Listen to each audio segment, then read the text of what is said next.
They said it wouldn't happen. They thought Mexico would never dare.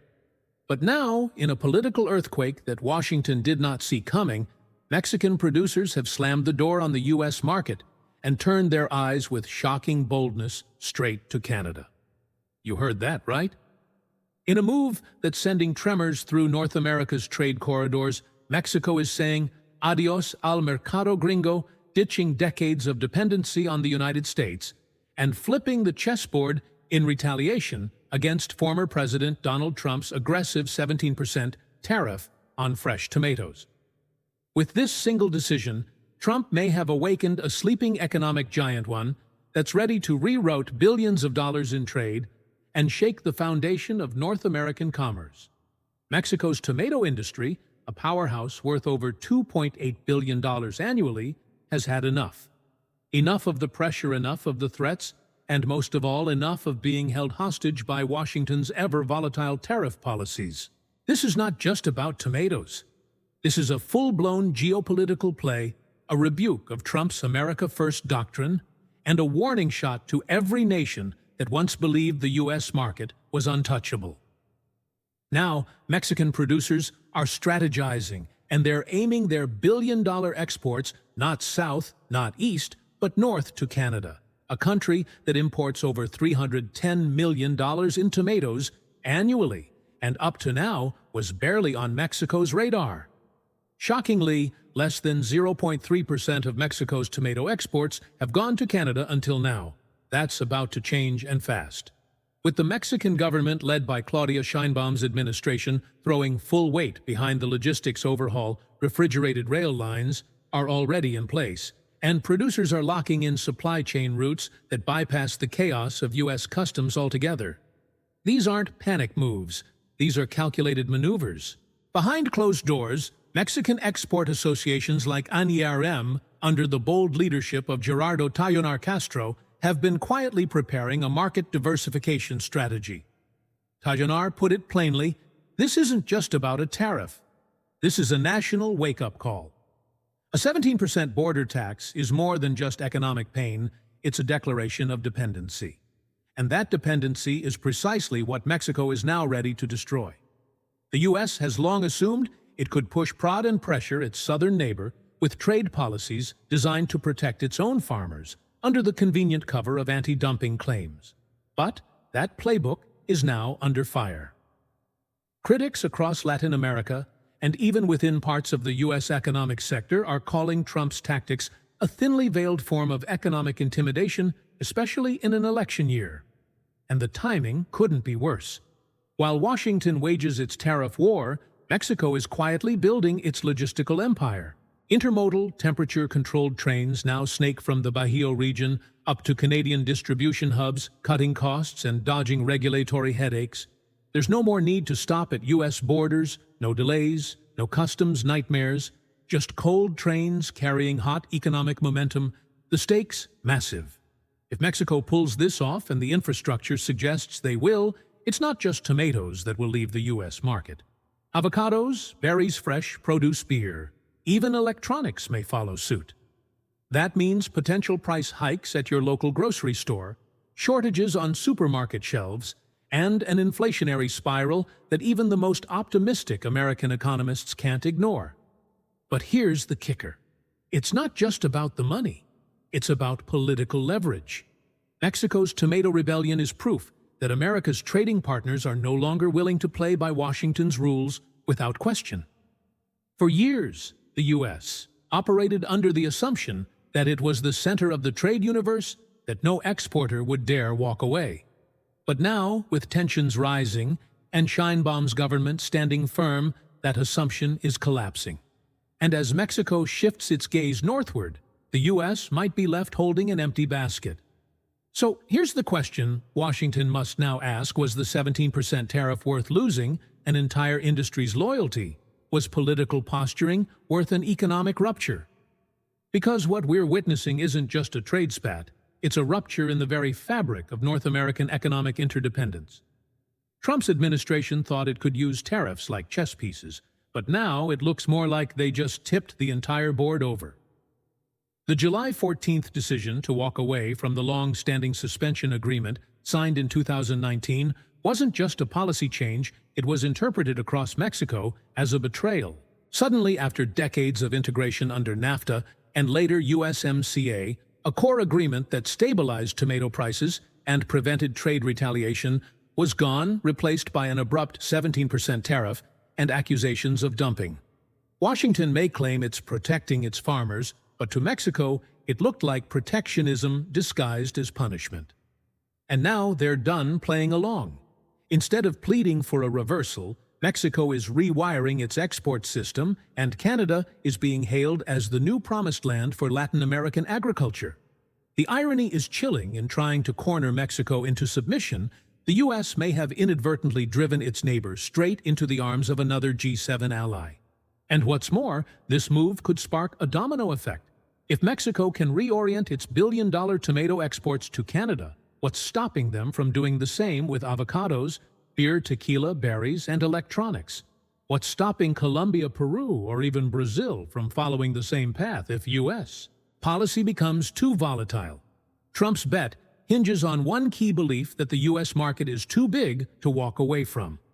That belief is now being tested in real time, and the early results are not in Washington's favor. Mexican exporters aren't just angry, they're inspired. They've watched their dependence weaponized. Now they're out for independence. The backing of the Mexican government is more than symbolic. President Sheinbaum's administration has pledged logistical support, commercial missions to Canada, and financing via development banks. They're not just aiming to move tomatoes. They're building a full ecosystem that bypasses the United States altogether. Supermarkets and distributors in Toronto, Vancouver, and Montreal are already being courted.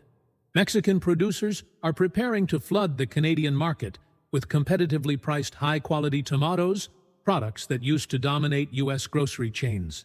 And while Trump's administration insists that the cost of tariffs will fall on exporters, economists are warning of the exact opposite. The first wave of price hikes won't hit Mexico. It'll hit American consumers. The irony, U.S. farmers, especially in states like Florida, may cheer Trump's crackdown. But they'll feel the sting when retaliatory tariffs from Mexico or Europe slam into their own exports. Already, the Distilled Spirits Council of the United States has come out against Trump's move, warning that it could backfire and hurt American producers if the EU strikes back. And let's not forget the timing. With inflation still hovering above pre-pandemic levels and grocery prices already a top concern for voters, Trump's gamble could land like a brick in the middle of the 2025 election cycle. Imagine headlines in October: tomato prices surge 25% amid Trump tariffs. Imagine shoppers walking past $4 avocados and $5 tomatoes asking who thought this was a good idea. Meanwhile, in Mexico, the story is framed very differently. Media outlets and trade unions are celebrating what they call the end of economic blackmail and the beginning of sovereignty-driven trade. It's no longer about reacting to U.S. pressure. It's about proactively reshaping Mexico's global trade identity. This isn't knee-jerk nationalism. It's smart economics, and it may set a precedent. If Canada welcomes Mexico's pivot, it could signal a long-term restructuring of North America's supply chains, one that no longer sees the U.S. as the automatic epicenter. Think about that, a North America where Mexico and Canada deal directly, minimizing U.S. involvement. It's a future that seemed unthinkable just a decade ago, and yet here we are. Even more shockingly, analysts warn this could be only the beginning. According to trade experts, if Trump expands his proposed tariffs to other sectors, like audio equipment, computers, and wine, Mexico might not be the only nation pivoting. The EU is already preparing retaliatory measures, and even allies like Japan and South Korea are monitoring closely. The trust once built through decades of global trade frameworks is being eroded brick by brick, tariff by tariff. And while Trump's inner circle touts economic sovereignty, many fear that these moves isolate America more than empower it. But Trump, ever the disruptor, seems unfazed. His team continues to hammer home the message: America is the world's greatest market, and we don't need to bend to anyone. That bravado may play well at rallies, but the global economy doesn't run on slogans. It runs on predictability, partnerships, and access. And for Mexico, that access is shifting north. With refrigerated trains already moving across borders and Canadian distribution hubs rolling out the red carpet, the transition may be faster than anyone in Washington expected. And as more Mexican farmers sign long-term contracts with Canadian buyers, the U.S. risks being cut out, not temporarily, but permanently. Which brings us to the billion-dollar question: is the United States prepared to lose its role as the gravitational center of North American trade? Because what started as a tomato tariff may end as a tectonic shift in continental commerce. And that's not just political theater. That's economic reality. And in that economic reality lies a stark warning, not just for Washington, but for every U.S. consumer policymaker and business leader who still assumes that America's market dominance is unshakable.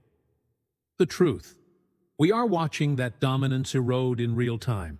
Trump's tariffs may have been designed as a flex of strength, a show of force against foreign producers, undercutting American growers. But the global market isn't a battlefield, it's a network. And when you cut one node off, others reroute and rebuild.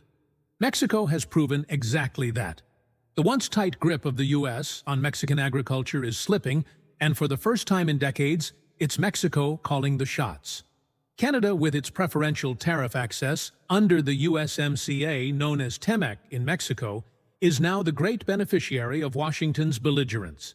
Their shelves will soon be stocked with fresh, affordable, high-quality Mexican produce without the political baggage, without the economic bullying, and without the looming threat of tariff hikes every election cycle. Meanwhile, U.S. importers are left scrambling, and consumers may soon see empty shelves or higher prices for basic staples. Trump's messaging claims the U.S.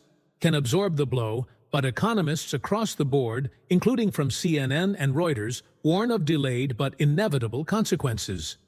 When the cost of imports goes up, those costs don't vanish. They get passed on to grocers, to restaurants, to families. Already the U.S. imports over $46 billion in agricultural goods from Mexico every year. Tomatoes alone made up $2.8 billion, avocados over $3 billion, fresh fruit nearly $9 billion. If these sectors follow the tomato blueprint and shift away from the U.S. toward Canada or Europe, America won't just lose product, it'll lose leverage. But here's what should keep American policymakers up at night. It's not just about trade, it's about reputation. The world is watching. If one of your most integrated strategic partners, your literal next-door neighbor, can no longer count on predictable treatment, then who can Trump's America First policy isn't just shaking up economics, it's reshaping trust. Mexico is setting a precedent for what happens when a country refuses to be economically intimidated. They're not retaliating with angry speeches, they're moving forward with surgical precision. Infrastructure investments, diplomatic outreach, strategic logistics. This isn't chaos. It's a masterclass in economic resilience, and it's happening right under Washington's nose. Just months ago, no one would have predicted that Mexican tomatoes could become the poster child for a continental trade realignment. But in 2025, that's exactly where we are. The tomato has become a symbol not just of agriculture, but of resistance, independence, and transformation. And for the U.S., the question is no longer, will Mexico come back? The question is, what if they never do? As we close this chapter, we must ask, are we witnessing the beginning of a long-overdue diversification in global trade, or the unraveling of America's decades-long economic supremacy? Will other nations follow Mexico's lead, building new paths and bypassing Washington's whims? Or will the United States recalibrate before the damage becomes irreversible? This is more than a tomato story. This is a test of the post-Trump global order, where the balance of trade is shifting and the old rules no longer apply. And as Mexico prepares to flood Canadian shelves with fresh produce, the United States might be left staring at a cold shelf, and a colder lesson: when you push too hard, even your closest partners walk away. So, what do you think? Is Trump's tariff strategy a brilliant move to protect American interests, or a historic miscalculation that could cost the U.S. its regional dominance? Drop your thoughts below. Because this isn't just a trade war, it's the start of something much, much bigger.